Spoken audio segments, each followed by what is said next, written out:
Sean Finnegan, and you are listening to Restitutio, a podcast that seeks to recover authentic Christianity and live it out today.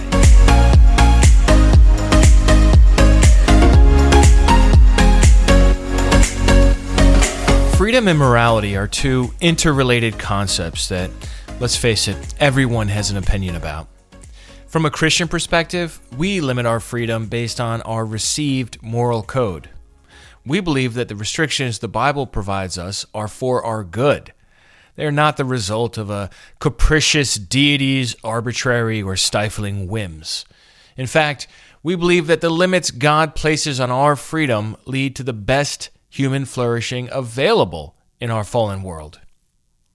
After thinking through Christian freedom, we'll delve into a much more important question of moral motivation. Most people believe in right and wrong, of course, but many of us lack the drive to choose the good over the convenient or self-serving course of action. In this episode, we'll survey some of the popular moral systems out there, including classic systems such as virtue ethics, categorical imperatives, and utilitarianism, as well as religious systems, including Hinduism, Buddhism, Islam, and Christianity. Although we'll only scratch the surface, I hope you'll find this approach useful when conversing with people who call into question your Christian moral commitments. Here now is episode 396, part 9 of our Why Christianity class, Christian Freedom and Morality.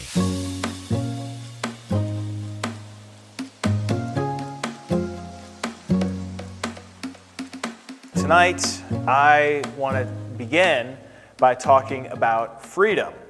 And whenever the word freedom comes up, I have this memory from the 90s when Mel Gibson played Braveheart, fighting for Scotland's independence. It's about all I know about Scottish history is what Hollywood taught me.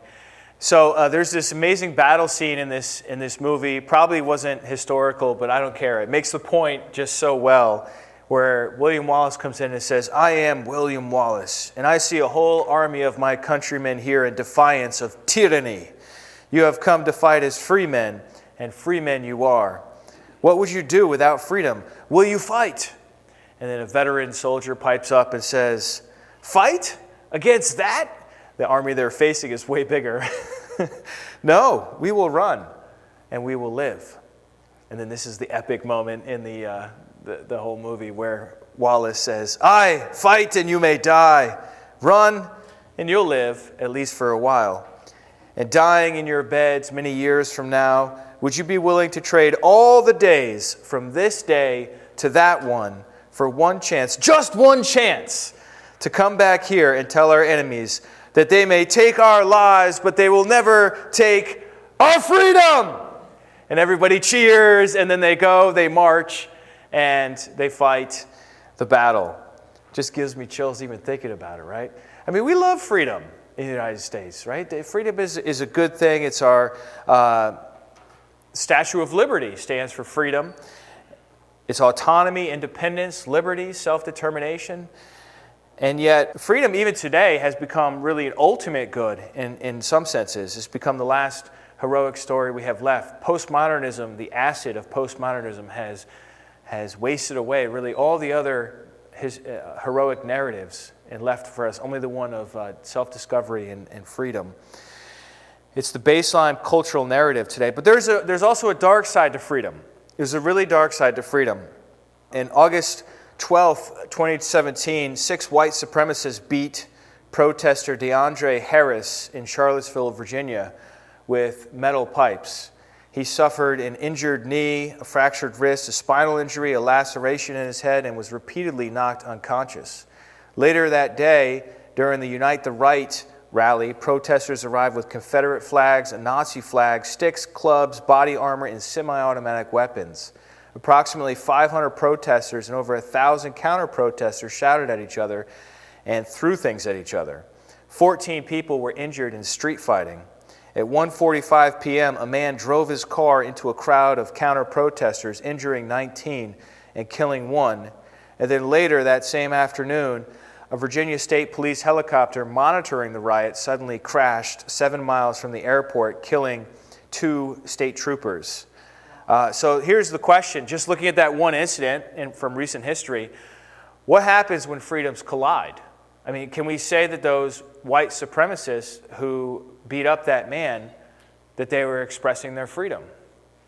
Yeah, they were. They were being true to themselves. They were authentic in their racism. But that's a problem, isn't it? So what does that tell us? That when one person wants to use his or her freedom to hurt someone else, we have to limit that freedom. Actually, we do have a place for people who always just express themselves freely. It's called jail. If you insist on expressing your freedom at all times, in all situations, as a society, what we do is we take away your freedom and we put you in jail. So what I'm saying to you is freedom could be more like an illusion where you think you're pursuing something that's going to be this great thing, but in reality it can cause oppression. It can cause lots of problems.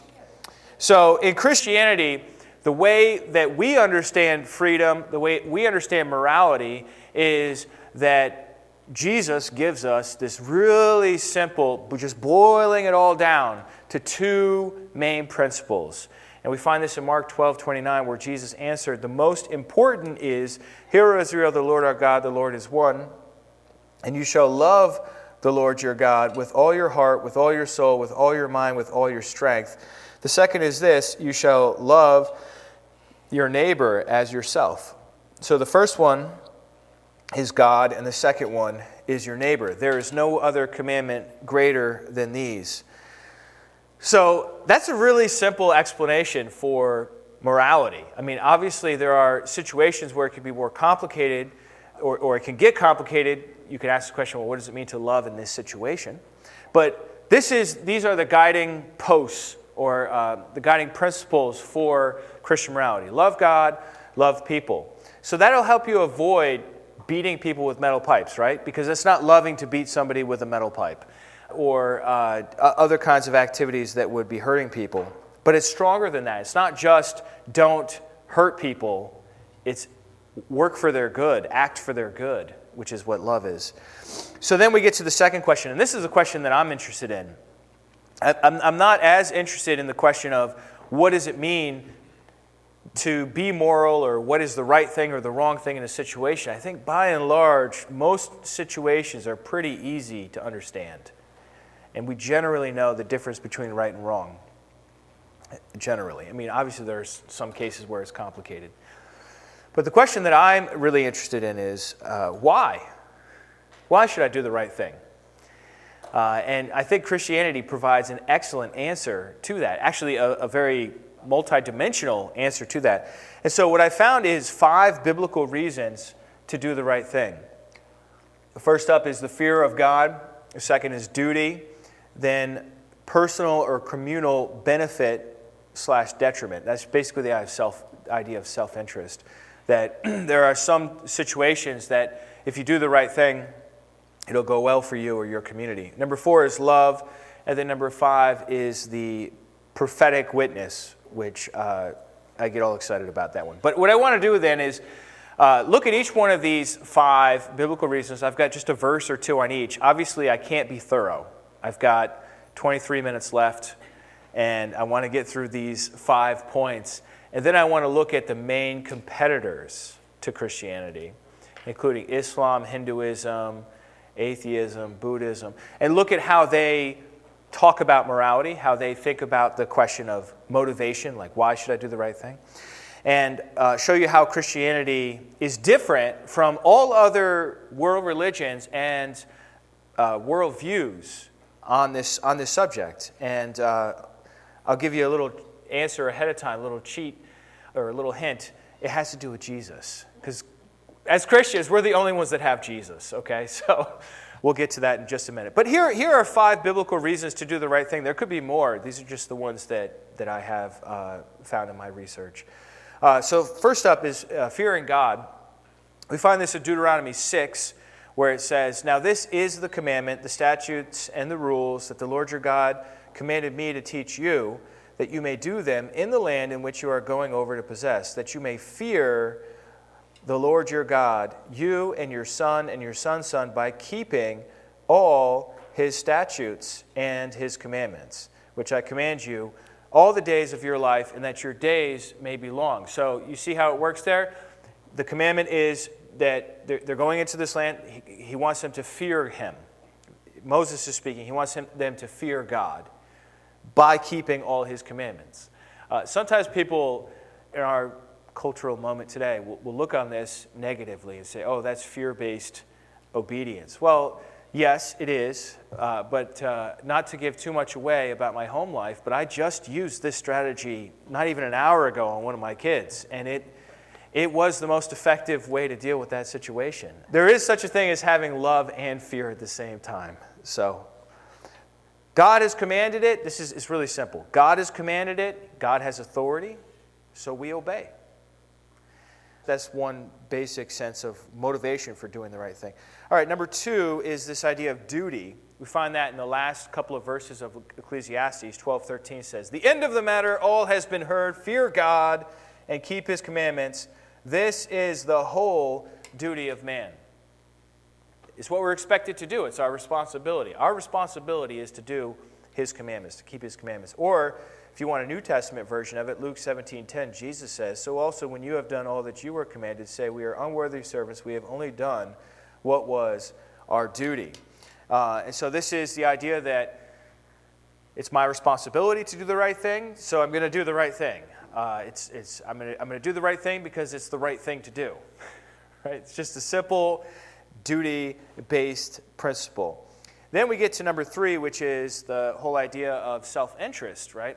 And so we see in Psalm 7, you find this a lot in the Proverbs too. Psalm 7:14 says, "Behold, the wicked man conceives evil and is pregnant with mischief and gives birth to lies. He makes a pit, digging it out, and falls into the hole that he has made. His mischief returns upon his own head, and on his own skull his violence descends." Right? So this is the idea of you do bad things, and then bad things happen. So this is the whole idea of self-interest, that you should do the right thing, because if you do the wrong thing, bad things many times will happen. Those are what we call consequences. Look at Galatians 6 here, verse 7. "Do not be deceived. God is not mocked. For whatever one sows, that will he also reap." So this is a basic principle, right? That what goes around comes around. That's how we say it today. Or the Hindus have a more elaborate system called karma, but it's a similar idea. "For the one who sows to his own flesh will from the flesh reap corruption, but the one who sows to the Spirit will of the Spirit reap eternal life." So life works better when you do the right thing. Sin is poisonous. You can drink it. It might even taste good going down, but it's bitter in your belly. And you also feel guilty after you do the wrong thing, right? So there is a fruit to righteousness and a rotten fruit to practicing unrighteousness. So that's another reason to do the right thing within the Bible.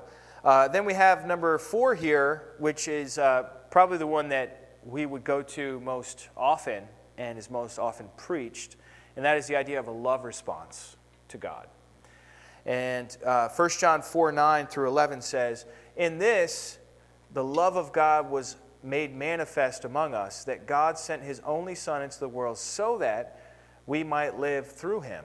In this is love, not that we have loved God, but that he loved us and sent his Son to be the propitiation for our sins. Beloved, if God so loved us, we also ought to love one another."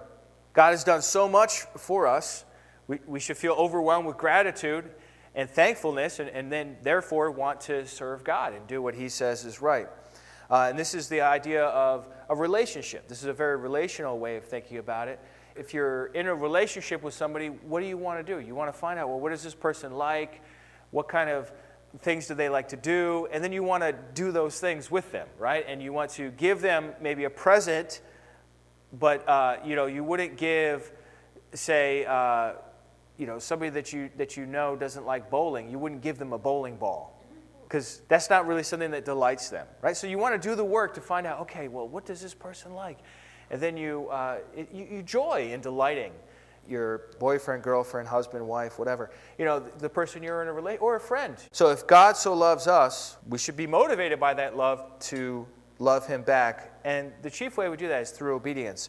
And then number 5 is the prophetic witness. This is from 1 Corinthians 6, where it says, when one of you has a grievance against another, does he dare go to law before the unrighteous instead of the saints? Or do you not know that the saints will judge the world? And if the world's to be judged by you, are you incompetent to try trivial cases? Do you not know that we are to judge angels? How much more the matters pertaining to this life? So what was going on here in Corinth is they were suing each other, and Paul found out about it, and he said, you guys are going to run the world. You can't figure this out? Come on. You don't have one wise person in your whole group that could make a decision between who's right and who's wrong. You're going to go to the pagans and have them in their law court figure out who's right and who's wrong. It doesn't make any sense. So this is the idea. This is a negative example, but a positive example is, what will the world to come be like, and how can I live that way now in a positive way? I do the right thing as a testimony of the coming kingdom. So this is the idea that your life is a prophetic witness of the age to come. I want others to see how I live so that they will be attracted to the faith. My actions prophesy God's dream for this world. So this is another motivation for doing the right thing. All right? So now that we've looked at 5 aspects of what, and I'm sure there are probably more within the Bible itself and within Christianity, now let's see, how do other people think about this subject, about freedom, about morality in particular? And so what I want to do is look at a number of those. First up, we have atheism. So atheism doesn't believe in God by definition. So they have to find a system of ethics, a system of right and wrong, apart from God's existence. And that doesn't mean that all these people are atheists here, but they're people who have developed systems which atheists then can use. So you have the first one up is virtue ethics, and that was pioneered by Aristotle, the ancient Greek philosopher, who did believe in God. But that's the idea that you should develop your character, a virtuous character, over time, so that when you're in a situation, you will do the right thing, right? So you want to always be developing your virtue. But there are some problems with this. Without God, how do we even know what a virtue or a vice is? How do we judge between virtues and vices? One person says it's this, another person says it's that. We could say it's self-evident, but somebody else could say, well, it's not self-evident to me. I grew up in a different culture where we have a different set of rights and wrongs. So there's a difficulty there, not having a standard. Now, Aristotle believed in God, so he could just derive the principle right from God's existence.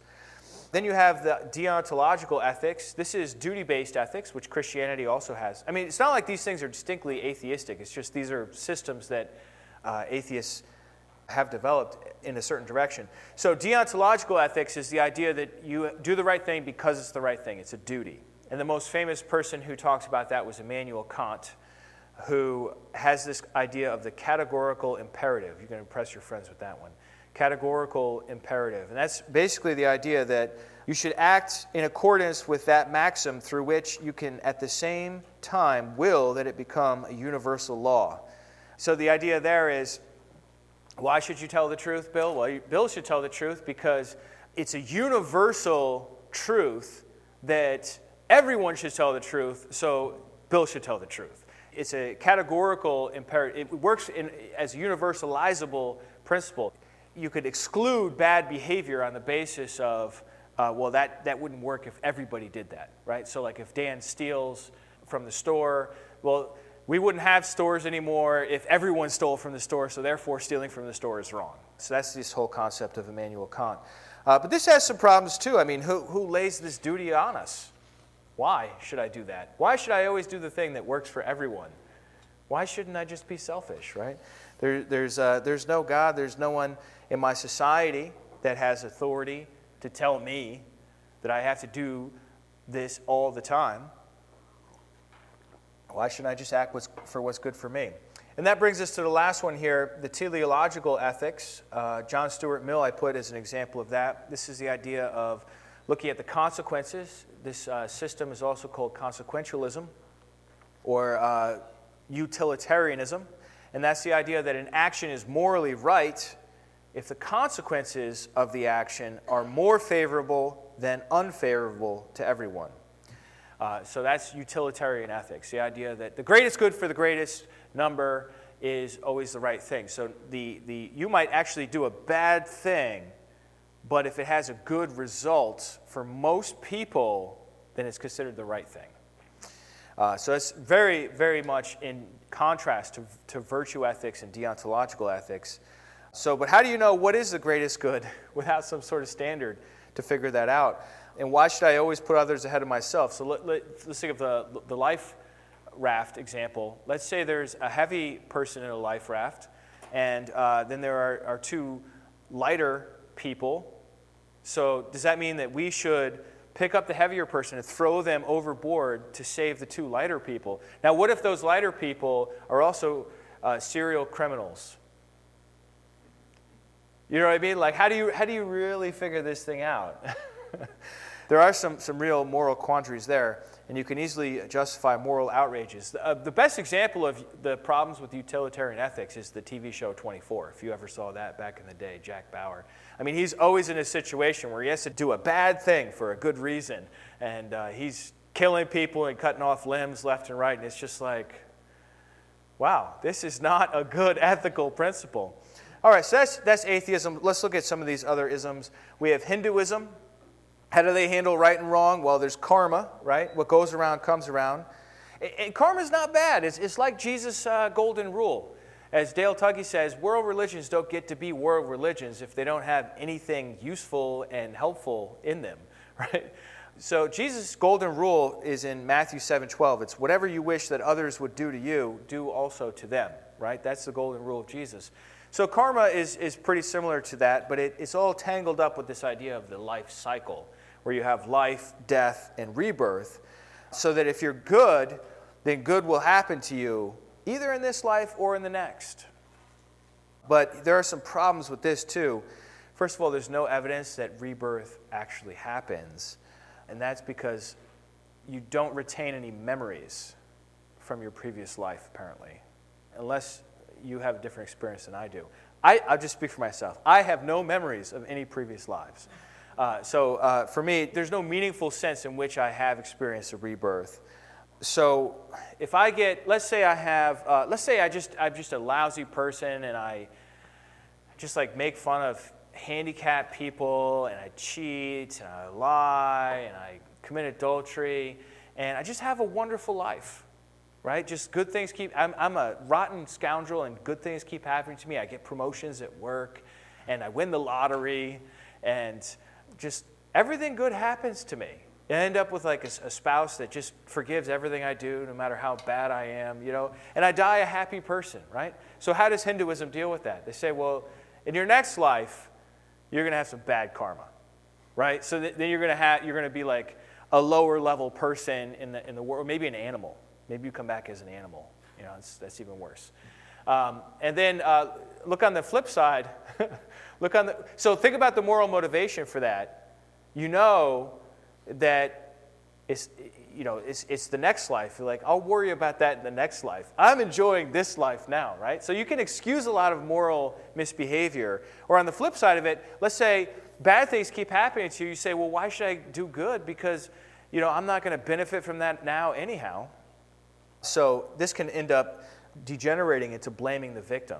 If somebody has real tragedy happen to them, what you say to them is, well, you must have done some really bad stuff in your previous life, which is not very compassionate, and it excuses justice.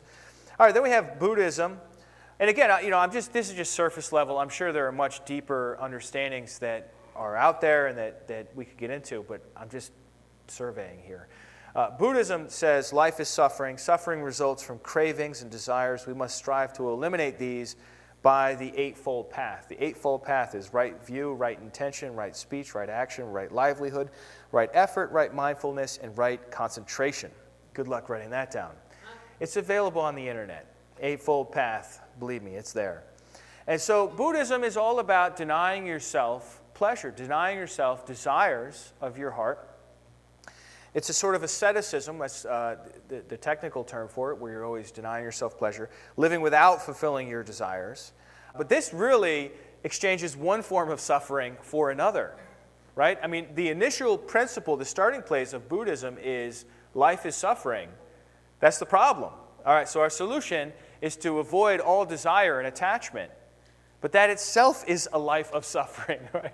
So I don't see how this necessarily fixes the problem, but it's certainly courageous. It's a very impressive lifestyle if you really truly suppressed all your desires and you were just detached from everything. Then we have Islam itself. Islam has, of course, 5 pillars, and there are a lot of similarities between Islam and Christianity.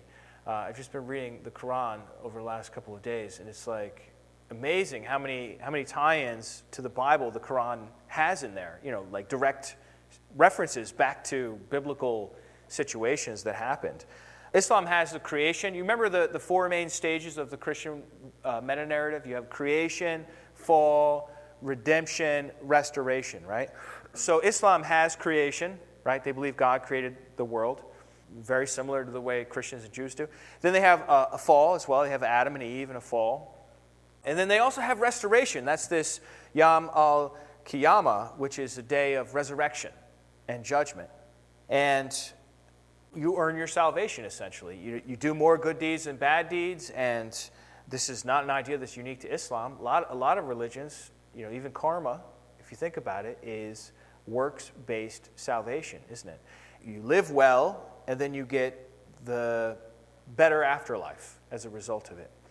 Now, here's what's interesting. Christianity diverges from all these isms on exactly this point. You notice I said Christianity has creation, fall, redemption, restoration, and then I said, well, Islam has creation, fall, restoration. What's the Redemption. They don't have Jesus. Hindus don't have Jesus, Buddhists don't have Jesus, and atheists sure don't have Jesus. So why is Jesus so great? I thought Tim Keller really put it well. This is a quote from a talk he gave at Google on his book, Reason for God. He says, there are 2 basic ways of thinking about your self-image. One is what I'm going to call a moral performance narrative. So that's a key term right there, moral performance narrative. A moral performance narrative says, I'm okay, I'm a good person, I feel significant, and I have worth because I'm achieving something.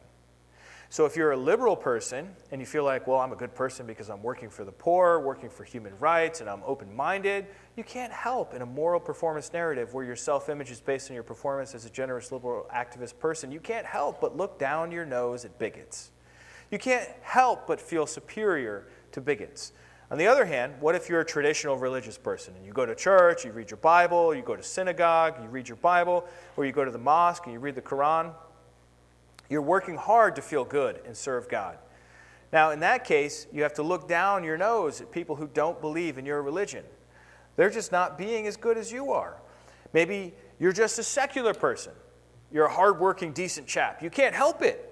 If your self-image is based on the fact that you're a hardworking, decent chap, you can't help but look down your nose at people who are lazy. But the gospel is something different. The gospel says Jesus Christ comes and saves you. The gospel says you're a sinner. The gospel says you don't live up to your own standards. The gospel says there's no way you're going to live up to your own standards. The gospel says you have failed. You are a moral failure. This is the good part of it. And salvation only belongs to people who admit their moral failures. Jesus came in weakness and died on the cross. He says that salvation is only for weak people. It is only for people who admit they're not better than anyone else, and they just need mercy.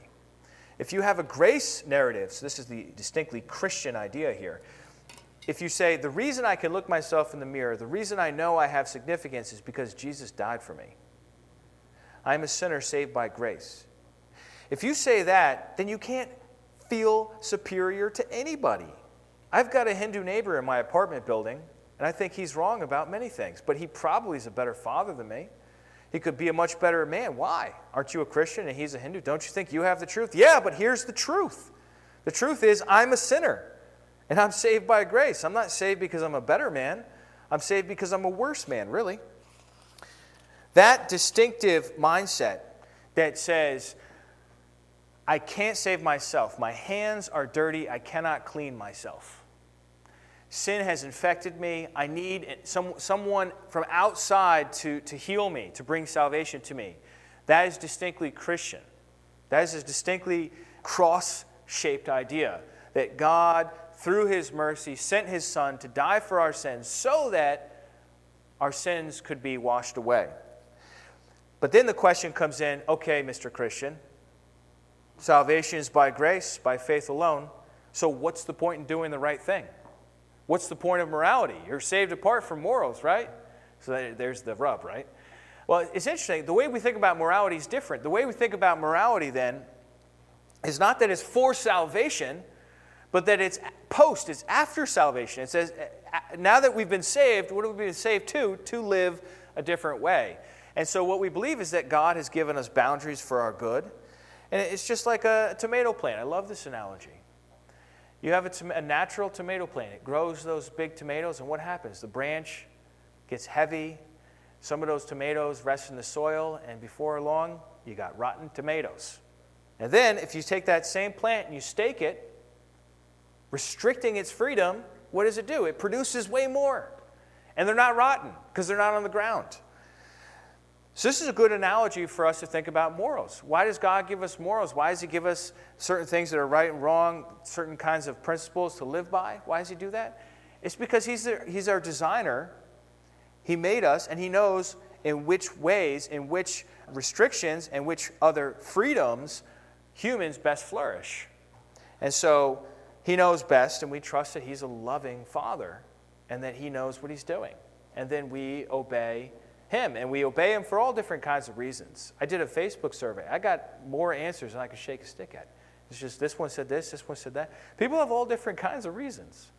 But there's only one gospel, and that is the gospel that saves us. All right. Well, that's it for this episode. If you'd like to come online and leave your thoughts on freedom or morality from a Christian perspective, or ask your questions, come on to episode 396, Why Christianity, Part 9, Christian Freedom and Morality. Would love to hear from you on this really fascinating topic.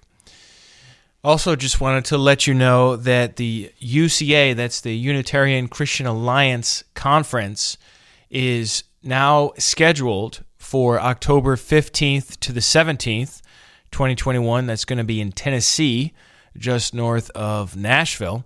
And this is going to be the inaugural event. We're hoping for a really great turnout. We have a number of speakers scheduled, and we are firming up the rest of the details with that, and we're hoping to have registration open soon. But I just wanted to give you that date so you could put it on your calendar. Probably most of you have already booked out the summer and are into the fall with your calendars. So please write in October 15th to the 17th, UCA Con, first one ever. There will never be another first UCA conference, so please come. It'd be a great time to hang out too during the meals and outside of the conference as well. So I'll give you more information about that as it draws nearer.